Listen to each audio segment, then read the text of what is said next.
السلام علیکم ناظرین، یوٹیوب چینل احمد سویب پر خوش آمدید کہا جاتا ہے۔ آج میری دوبارہ جو موزی شخصیت جناب مولانا افضال صاحب ہیں، ان سے ایک پہلے سیشن ہوا ہے، اب مزید ان سے منچنا بات سے ریلیٹڈ جو شخصیات ہیں ان کے متعلق یہ اپنی رائے دیں گے، ان کے متعلق بتائیں گے انہوں نے کن سے کتنا فیض حاصل کیا، کن سے کتنا استفادہ حاصل کیا۔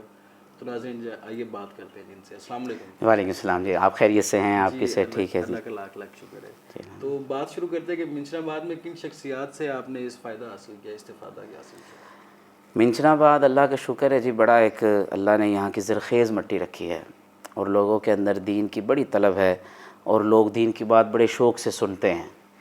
تو منچنا آباد میں جن شخصیات سے مجھے علمی فائدہ ہوا، دینی ترقی کے حوالے سے فائدہ ہوا، ایک تو میرے ہائی اسکول کے اساتذہ تھے، گزشتہ مجلس میں نے ان کے بارے میں عرض کیا تھا، کس کا نام لوں کس کا چھوڑوں، سارے ایک سے بڑھ کے ایک تھے۔ مگر جب میں مدرسے کی فیلڈ میں آیا تو جن شخصیات سے مجھے بڑا فائدہ ہوا، اور میں منچنا آباد کے ساتھیوں کو کہوں گا کہ خدارا مردہ پرست نہ بنو کہ جب مر جاتا ہے تو آپ کہتے ہیں اوہو فلاں شخصیت بہت اچھی، زندگی میں ان سے فائدہ اٹھاؤ۔ میں حضرت مبلغ اسلام مولانا طارق جمیل صاحب دامت فی عظوم کے مدرسے میں پڑھتا تھا، 2-2.5 ماہ وہاں پڑھا تو اپنا دل نہ لگا، گھر سے کبھی دور نہیں رہے تھے، کچھ گھر میں دینی ماحول نہیں تھا کوئی، بلکہ وہ سپورٹ نہیں تھی بھی آپ مدرسے پڑھو، وہ کہتے تھے بھی آپ گھر ہی آ جاؤ، وہاں کیا ہوگا، کیسے کھاتے ہو، کیا پیتے ہو، کیسے رہتے ہو۔ والدہ بڑی پریشان رہتی تھی کہ تم کیسے، ناشتہ کون کراتا ہے، یہ کبھی رہا نہیں تھا ان کا کوئی بچہ مدرسے میں۔ جو لوگوں کا ایک مائنڈ بنا ہوتا ہے پتہ نہیں مدرسے میں کھانا کیسا ہوتا ہے، حالانکہ وہاں بڑا اچھا نظام تھا۔ میں گھر آ گیا مختصر، تو جامعہ صادقیہ باسیہ میں سن 2007 میں نے تعلیم کا آغاز کیا۔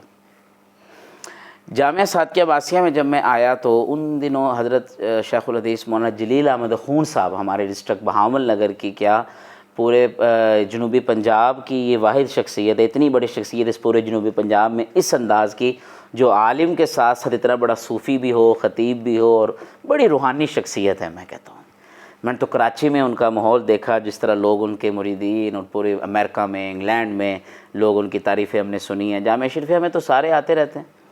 تو حضرت مولانا جلیل احمد خون صاحب دامت فی عظوم سے بڑا فائدہ حاصل کیا۔ حضرت کی شخصیت کمال شخصیت، حضرت رحمۃ اللہ علیہ کی دامت فی عظوم کی باتیں، حضرت دامت فی عظوم کی مجلس ہی بڑی پیاری ہے۔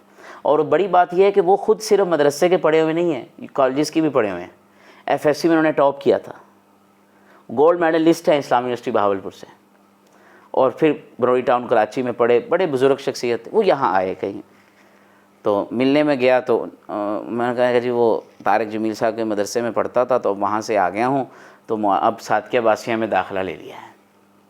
تو انہوں نے مجھے فرمایا یہ خیال نہ لے کے آنا کہ اتنے مولانا طارق جمیل صاحب دامت فی عظوم کے مدرسے سے آ گیا ہوں تو اب صادقیہ میں کیا حاصل کروں گا۔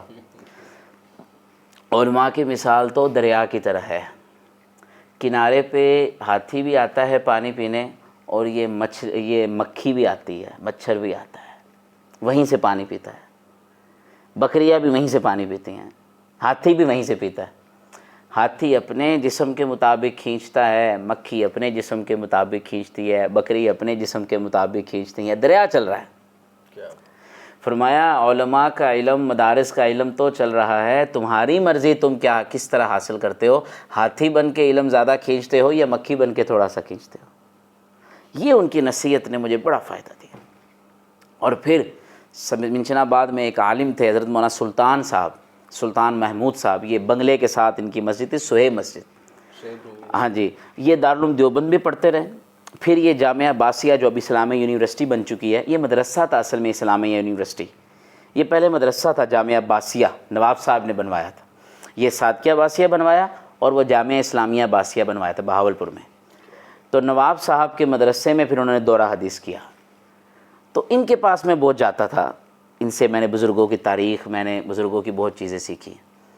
اسی طرح ہمارے صادقیہ باسیہ کے اساتذہ بڑے کمال شخصیات ہوا کرتی تھی، اور صادقیہ باسیہ کی شخصیات میں جو علمی اعتبار سے جن سے مجھے ایک فائدہ ہوا، جن کا علمی روب میرے پہ ابھی بھی بہت ہے، میں کہتا ہوں خدا را ان کی شخصیت سے فائدہ اٹھا لو، ہمارے حضرت مولانا محمد اکرم صاحب دامت فی عظوم، علم اتنا پختہ، یہ بندہ اگر لاہور میں ہوتا تو پاکستان کا بڑا شیخ الحدیث ہوتا۔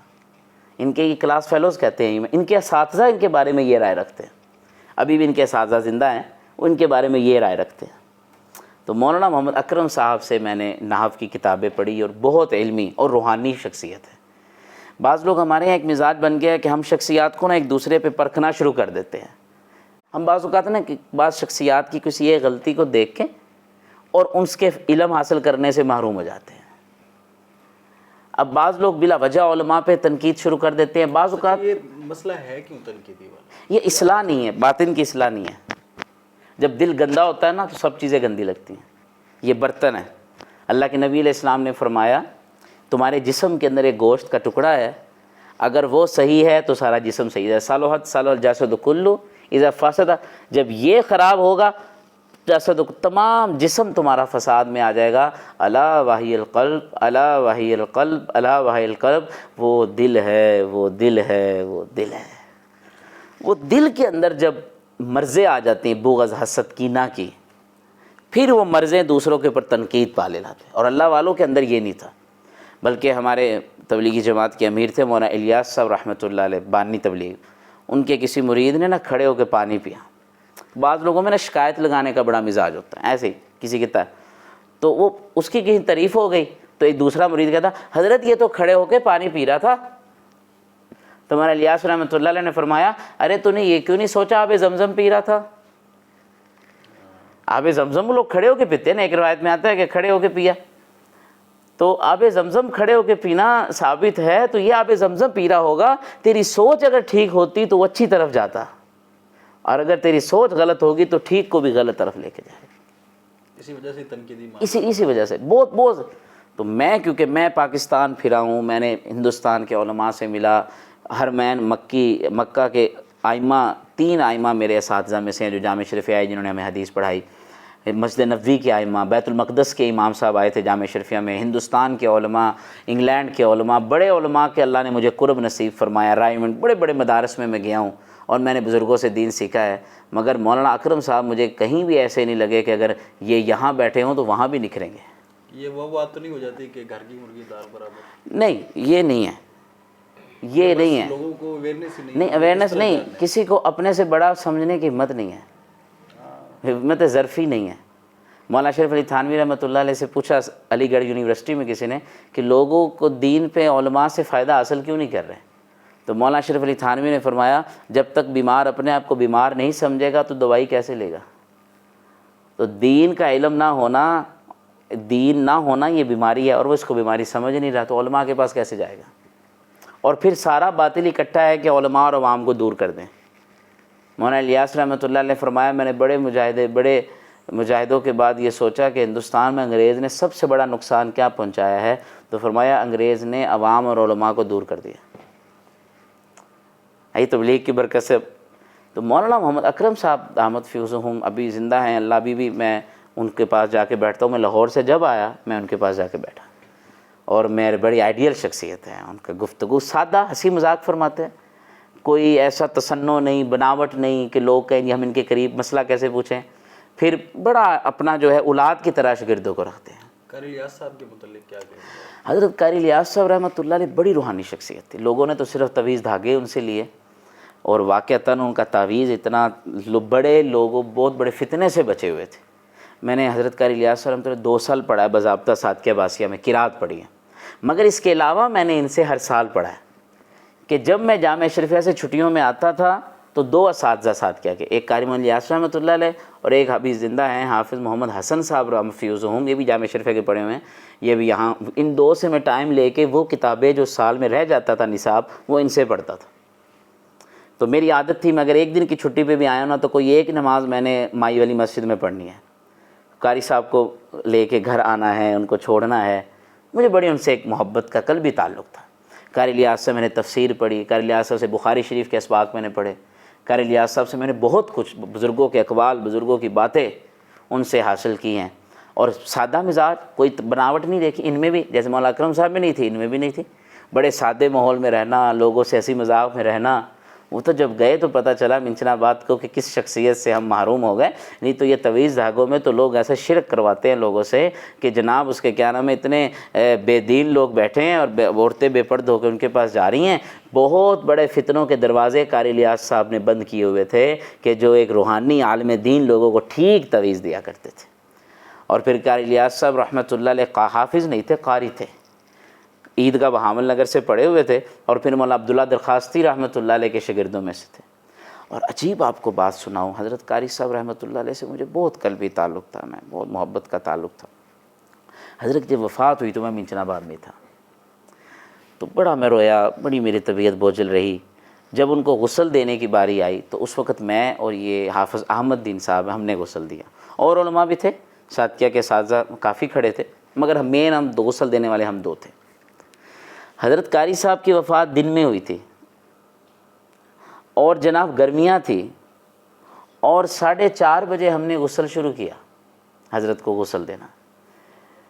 یہاں ایک برنولا لگا ہوتا ہے جو جہاں سے وہ بوتل ڈرپ لگائی ڈاکٹروں نے، انہوں نے بند کر کے اوپر وہ سنی پلاس لگائی۔ اب 11 بجے سے تقریباً وہ فوت ہوئے ہیں، 11-12 بجے کے درمیان، 4:30 بجے میں نے وہ اتاری تو اندر سے خون کا بلبلہ نکلا۔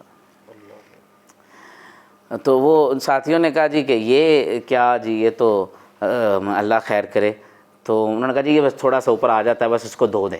ہم نے پانی گرم رکھا تھا، جیسے میت کو درمیانے پانی سے نہلاتے ہیں نیم گرم، ہم نے جی اس کو پھر گرم نہیں ٹھنڈے پانی سے حضرت کو نہلایا تاکہ تھوڑا سا فریز ہو جائے۔ فریزر، مگر جسم نرم تھا، حالانکہ حضرت کا جسم موٹاپا بھی تھا، مگر ایسا نرم، بازو یوں کی تو یوں ہو گئی، نہیں تو جسم کرتا ہے بندے کا مرنے کے بعد۔ میں نے ایک ڈاکٹر کو فون کیا، میرے دوست ہے، میں نے کہا ڈاکٹر صاحب یہ کیا؟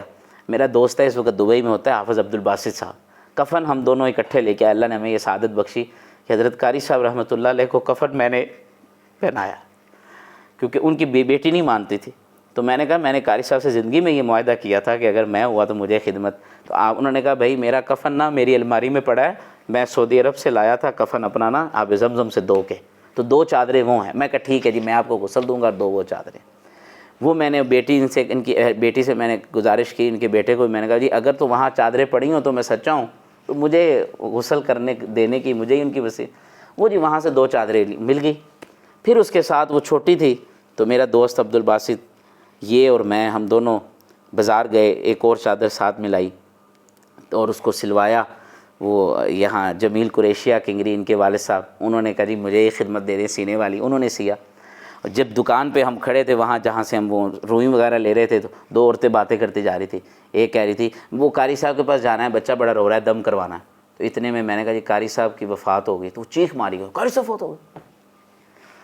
ہم وہ ساری دونوں دوست چیزیں لے کے آئے، تو بہرحال میں نے ڈاکٹر صاحب سے پوچھا، انہوں نے کہا جی 1.5-2 گھنٹے کے بعد جسم فریز ہو جاتا ہے۔ تو یہ اتنا کیسے ہے؟ تو حضرت آخر تک عصر میں ہم غسل سے فارغ ہوئے، جسم نرم تھا، پھر میں نے اس سوراخ کے اوپر پٹی کی، مطلب ابھی تک وہ بلیڈنگ ہاں وہ اسی طرح پٹی کی۔ پٹی کرنے کے بعد حضرت قاری صاحب رحمۃ اللہ علیہ کے چہرے پہ کچھ نہیں لگایا، وہ جو سفید رنگ کا لگاتے ہیں نا، ویسے ہی چہرہ ایسے لال چہرہ تھا، ایسا اللہ نے اپنی ولی کا جنازہ، کہ وہ کہتے ہیں نا ان کا کفن بھی میلا نہیں ہوتا، اللہ نے دنیا کو دکھایا۔ اور پھر حضرت قاری صاحب رحمۃ اللہ علیہ کی وفات کے بعد جنازہ، اتنی عورتیں اتنے مرد سڑکوں سے جب حضرت کو لے کے گئے جنازے کو، اور جنازہ ہلکا پھلکا، حالانکہ قاری صاحب کا جسم بھاری تھا، کندھے ہلکے، ہم ساتھیہ سے عیدگاہ لے کے گئے، اور دنیا نے دیکھا کہ ہزاروں کا مجمع عیدگاہ چھوٹی پڑ گئی، سڑکوں پہ مجمع، پھر صفے توڑ کے قریب کیا، اور پھر میں نے ادھر بھی میرا ہی بیان ہوا، مجھے حضرت محترم صاحب نے فرمایا مائک پکڑے، تو میں نے کہا یہ کسی وزیر کا جنازہ نہیں ہے، یہ قرآن کے خادم کا جنازہ ہے۔ اور قاری صاحب کی تو ابھی بھی عجیب، آپ کو ایک بات بتاؤں، میرا معمول ہے حضرت کی قبر پہ جانے کا، وہ میں اتنا کوئی بڑا بزرگ تو نہیں ہوں، مگر بزرگوں کے ساتھ رہ کے کوئی قبر پہ جا کے وہ ایک مراقبے کسی کیفیت آتی ہے کرنی، کچھ نہ کچھ شروع کرتا ہوں، اللہ کبھی کبھی برکتیں دے دیتا ہے۔ تو حضرت قاری صاحب رحمۃ اللہ علیہ کی قبر پہ جا کے مجھے بہت فیض ملتا ہے، بہت زیادہ، اور حضرت کا ظاہر ہے میں شاگرد ہوں۔ اسی طرح مولانا علی محمد صاحب رحمۃ اللہ علیہ، ان کو میں نے اپنے ہاتھوں سے غسل دیا، میں لاہور سے آیا تھا اسپیشل، میں وہاں پڑھا رہا تھا جامعہ شریفیہ میں، تو مجھے فون آیا، تو میں وہاں سے آیا، صبح ہم نے غسل دیا، اور اساتذہ بھی تھے ساتھ کے باسے کے، ان کی بھی عجیب کیفیت، ان سے بھی بڑا فیض حاصل کیا۔ تو بہرحال ان شخصیات سے الحمدللہ ان لوگوں کو چاہیے کہ ان علماء کی قدر کریں، دین سیکھیں، حضرت محتمم صاحب مولانا معین الدین بٹو صاحب کی قدر کریں، ان کے متعلق بتائیں، جتنا ہو سکتا ہے بتائیں۔ مولانا معین الدین بٹو صاحب دامت فیوزم کے متعلق میں یہ عرض کروں گا، عالم تو بہت سے ہوتے ہیں، علم ہونا بڑی بات نہیں ہے، عاجزی ہونا بڑی بات ہے، اور اس بندے کے اندر بہت عاجزی ہے۔ اتنا بڑا عالم، جامعہ شریفیہ سے پڑھے ہوئے، LLB کیا ہوا، اسلامی یونیورسٹی کے وہ گولڈ میڈلسٹ ہیں، اتنے بڑے ذمہ دار، اور اتنے بڑے مدرسے کے محتمم، پورے ضلع کے وہ مدارس سب سے زیادہ ان کے مدارس ہیں، اور وفاق المدارس کے مسئول، جمعیت علماء اسلام، کون کون سی جماعت ہے جس کے ذرا سرپرست ہے، اور پھر بھی مزاج میں سادگی لوگوں کے ساتھ. تو یہ چیز ان سے. اور ہمارے مولا اکرم صاحب فرماتے ہوتے ہیں کہ تنقید نہیں کرتے، بس سب کو شاباش، بہت اچھا، ہر کسی سے کو پیار دیتے ہیں. ان سے یہ چیز سیکھی ہے. مولانا معین الدین بٹو صاحب کی جو منگل کی مجلس ذکر ہے، اس میں شامل ہونا چاہیے. مجھے تو بہت فائدہ ہوا اس سے. حضرت محتمم صاحب کی شخصیت کے بعد ان بزرگوں کے پاس بیٹھیں گے تو مزاج کے اندر نرمی آئے گی، ورنہ سارا دن تنقید سن سن کے ہر وقت تنقیدی مزاج بن جاتا ہے. آپ دیکھتے ہیں وہ یہ نہیں کہتے یہ اچھا کام ہوا ہے. میں نے کہا یار کوئی منچنا بات کی اچھائی بھی تو بتاؤ کہ کوئی اچھا کام بھی ہے ہمارے شہر میں. اللہ آپ کو جزائے خیر عطا فرمائے. بہت مہربانی.